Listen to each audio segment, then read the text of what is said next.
Saya berikan contoh dari kehidupan. Saya dengar kisahnya Pak Yusuf Roni yang pindah dari seberang ke sini. Lalu ditangkap. Lagi sekolah Alkitab di Batu Malang, ditangkap karena imannya. Ditangkap di penjara. Di penjara selama 6 tahun. Disuruh menyangkal imannya, saudara. Nah, kalau pikiran saudara, pikiran yang muncul seringkali adalah, kenapa kok orang terima Yesus, orang ikut Yesus malah di penjara? Lalu mulai menduga-duga dan mencurigai Tuhan. Kok Tuhan nggak kerja ya? Kok Tuhan nggak bisa melindungi ya? Kok Tuhan kayak kekurangan kuasa untuk melindungi orang yang mau mengikut Yesus? Orang beriman kepada Yesus kok jadinya di penjara selama 6 tahun? Wah, ini jangan-jangan Tuhan salah nih. Tapi percayalah, Tuhan tidak pernah salah. Kalau ada perbedaan pendapat antara saudara dengan Tuhan, percayalah saudara yang salah. Karena Tuhan nggak pernah salah. Tapi Tuhan benar. Karena setelah di penjara 6 tahun, keluar dari penjara dia jadi terkenal. Tuhan kalau mau bikin orang terkenal, gampang. Masukin penjara 6 tahun terkenal. Saudara berdoa buru-buru, Tuhan saya jangan terkenal dulu. Waktu di penjara, dia disetrum. Pakai listrik, bukan pakai tepokan nyamuk. Itu mah setrumnya nggak berasa. Disetrum pakai listrik, disuruh menyangkal iman. Kalau kita dengar cerita kayak gitu, ngalami peristiwa kayak gitu, kita mungkin berpikir, pikiran manusiawinya yang suka curiga dan menduga-duga. Kita kan bertanya-tanya, makanya selalu tanya. Itu pikiran yang selalu bertanya-tanya, itu pikiran yang bawaan manusia lama. Kok Tuhan nggak melindungi ya? Kok orang bisa di penjara, udah nggak dibebasin, malah disetrum tambah parah. Tapi saudara tahu, belakangan dia bersaksi, ternyata dia punya penyakit rematik yang sudah lama bertahun-tahun nggak pernah sembuh. Itu kalau kena hawa dingin, seluruh tubuhnya bisa sakit tak tertahankan, bengkak-bengkak dan sebagainya. Saudara tahu setelah disetrum sembuh. Rematiknya sembuh, total, nggak pernah kambuh lagi. Rupanya itu jalan untuk dia sembuh. Makanya saudara jangan curiga sama Tuhan, salah deh. Jangan sok menduga-duga, saudara ini suka sok pinter sih. Tuhan lebih tahu daripada saudara. Cara-cara Tuhan seringkali tak terselami oleh kita. Kalau kita berdoa, kita menduga-duga cara Tuhan menjawab doanya kan. Apalagi kalau kita bicara tentang kebutuhan Tuhan, aku butuh uang untuk bayar uang sekolah anak misalnya, atau untuk beli susu anak. Lalu pikiran saudara mulai jalan, tak. Apa yang saudara pikirkan? Menduga-duga. Kira-kira dari siapa nih? Lalu doa saudara, pandangan doa saudara tertuju ke sana, satelitnya. Dan kebetulan yang pertama kali muncul adalah wajah saya. Lalu saudara mulai berharap, mudah-mudahan dia mengerti maksud hatiku dan tetesan air mataku. Akhir-akhirnya saudara doanya nggak tertuju kepada Tuhan. Tapi saudara selalu menduga-duga gimana cara Tuhan menjawab doa. Walaupun saudara sudah pengalaman, rata-rata dugaan saudara salah. Sudah tahu pengalaman, rata-rata salah, masih menduga terus. Itulah manusia. Nah, kembali dari cerita Yusuf Roni, ada sesuatu yang bisa kita pelajari di sana. Kembali waktu di penjara. Jadi dia cerita 1 tahun pertama, dia nggak boleh dikunjungi. Dan karena nggak boleh dikunjungi, nggak bisa kirim odol, apa segala. Yang dia butuh odol sebetulnya, yang dia kangenin itu odol. Karena selama 1 tahun dia sikat gigi tanpa odol.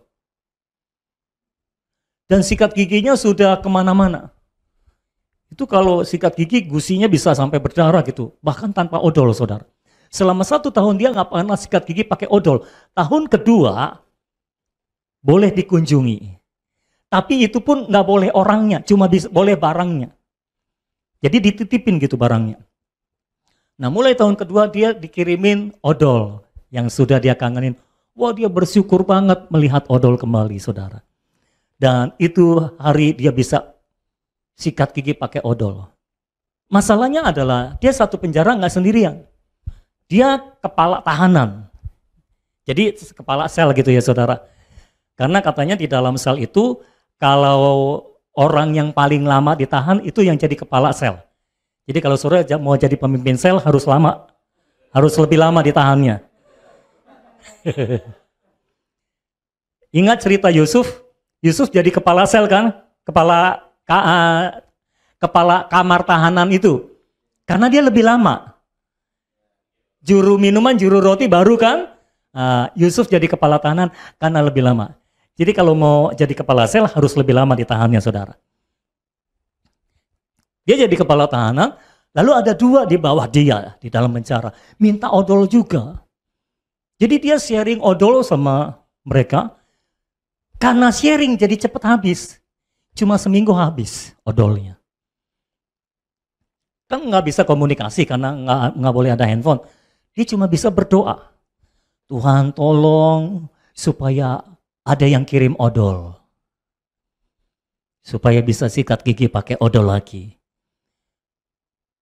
Pikirannya siapa yang akan mengirim odol? Istrinya pasti yang pertama. Ditunggu-tunggu istrinya nggak ngirim-ngirim odol saudara. Lalu akhirnya ketika yang kita duga pertama ini salah, kita menduga yang lainnya kan? Saudara pengalaman lah itu ya. Kalau yang ini sudah ditunggu-tunggu nggak datang-datang, akhirnya pikiran saudara menduga yang lainnya. Akhirnya dia berharap kepada yang lain, ada temannya di kejaksaan yang dekat dengan tahanan, ya dia kenal baik pengacara, suka datang ke kejaksaan. Jadi dia mulai berharap temannya itu datang ke kejaksaan, lalu mampir ke tahanan dan memberikan odol. Tapi dugaan kedua nggak terjadi juga sudah lama. Tapi dia terus berdoa supaya Tuhan kirim odol. Nggak dikirim-kirim sampai ada tahanan baru masuk saudara. Bawa odol 10. Lalu dititipin ke dia karena kepala sel. Dia takut. Jadi dia titipin ke kepala sel. Titip odol 10. Wah banyak nih odol 10 saudara. Tapi cuma titipan kan. Mau bersyukurnya baru separuh itu saudara karena titipan. Besoknya itu orang tahanan baru dipanggil, disidik atau diselidik nggak tahulah. Malamnya sipir penjara absen, ditanya, sel ini gimana? Pak Yusuf berkata, lengkap. Jumlah 4, 3 di dalam, 1 di luar. Karena 1 belum balik masih di luar. Lalu sipir penjara itu berkata, yang 1 hapus saja itu salah tangkap. Jadi dia ke penjara itu cuma mau ngirimin odol 10 saudara. Nah terkadang kita itu menduga-duga gimana nih cara Tuhan kerjanya, Kita jadi habis waktu dan energi hanya untuk menduga-duga gimana Tuhan bekerjanya memenuhi kebutuhan kita. Nggak usah. Bebaskan Tuhan bekerja. Nggak selalu dari yang kau pikirkan. Kadang-kadang kita malah membatasi Tuhan dengan berbagai dugaan kita. Dan dugaannya meleset terus karena Tuhan nggak mau diduga-duga. Ini kalau saudara duga datangnya dari sini, Tuhan belokin ke sana. Tapi intinya Tuhan menjawab doa. Ketika saudara berdoa, udahlah nggak usah curiga kalau Tuhan nggak menjawab doa, nggak usah menduga-duga gimana caranya Tuhan menjawab doa. Percaya saja bahwa Tuhan menjawab doamu.